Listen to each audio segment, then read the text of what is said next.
मैं विश्वकर्मा सर, आप मेरे साथ। फ्रेंड्स, आपने प्रेजेंट टेंस की सभी कंडीशन आपने पढ़ी। आपने पास्ट सिंपल को भी पढ़ा।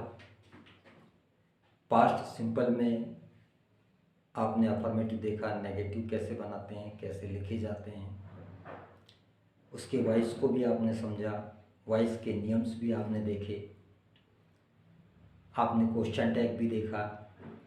फ्रेंड्स, आप जितने भी वीडियोस मैंने डाले हैं आप शुरू से उनको ध्यान से देखिए।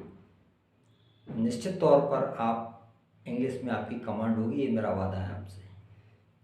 आप जो भी वीडियो देखते हैं उसको शुरू से आखिरी तक देखें, तभी आपको बात समझ में आएगी।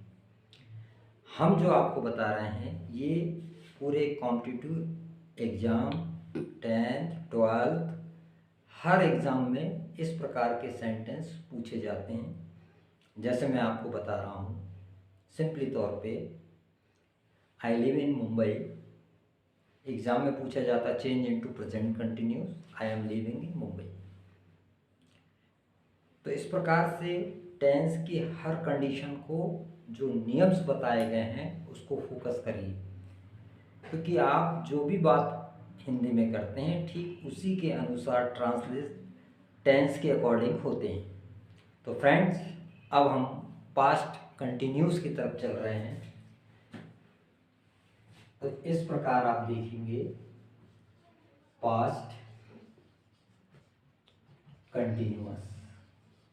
फ्रेंड्स, इस पास्ट कंटिन्यूअस को दूसरे नाम से प्रोग्रेसिव भी कहा जाता है। प्रोग्रेसिव का मतलब होता है अग्रसर।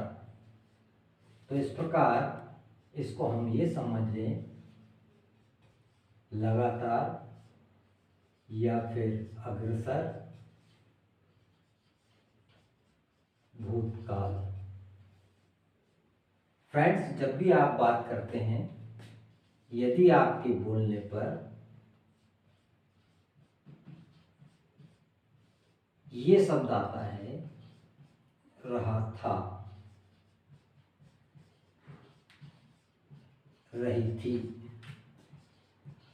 रहे थे, मतलब पास्ट में वो काम हो रहा था। फ्रेंड्स, ये याद रखना चाहिए, जो आपके कर्ता जिसको हम सब्जेक्ट कहते हैं, वाज मतलब होता है था, जो सिंगुलर सब्जेक्ट के साथ लगता है। वर्ब हमेशा प्लूरल सब्जेक्ट के साथ लगता है, और जो मूल वर्ब होता है फर्स्ट फॉर्म, इसके साथ आईएनजी प्लस कर दी जाती है, और इसके बाद एक ऑब्जेक्ट होता है जिसको कर्ता करता है। जैसे वह सो रहा था उसके कमरे में।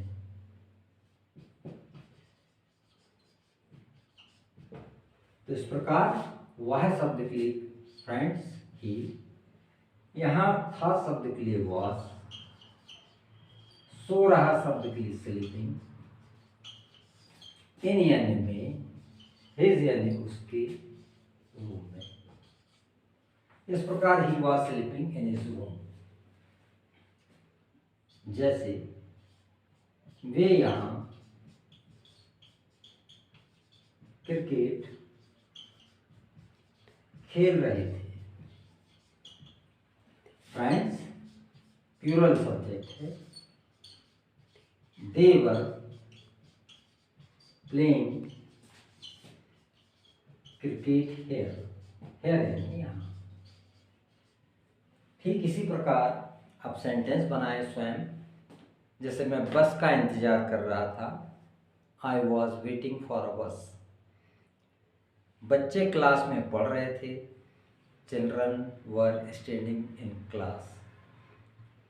मैं उनका इंतजार कर रहा था, I was waiting for them. तो इस प्रकार की जब सेंटेंस आप बोलते हैं तो आपको इस फार्मूले के तहत आपको जाना है। फ्रेंड्स, अगर इसी सेंटेंस को नेगेटिव में ट्रांसफर करना है तो सिंपल सा तरीका है, वाज और वर के साथ नॉट का इस्तेमाल कर दिया जाता है। जैसे मैं कुछ नहीं कर रहा था घर पर, I was not doing anything at home. मैं उनसे बातें नहीं कर रहा था, वे स्कूल नहीं जा रहे थे।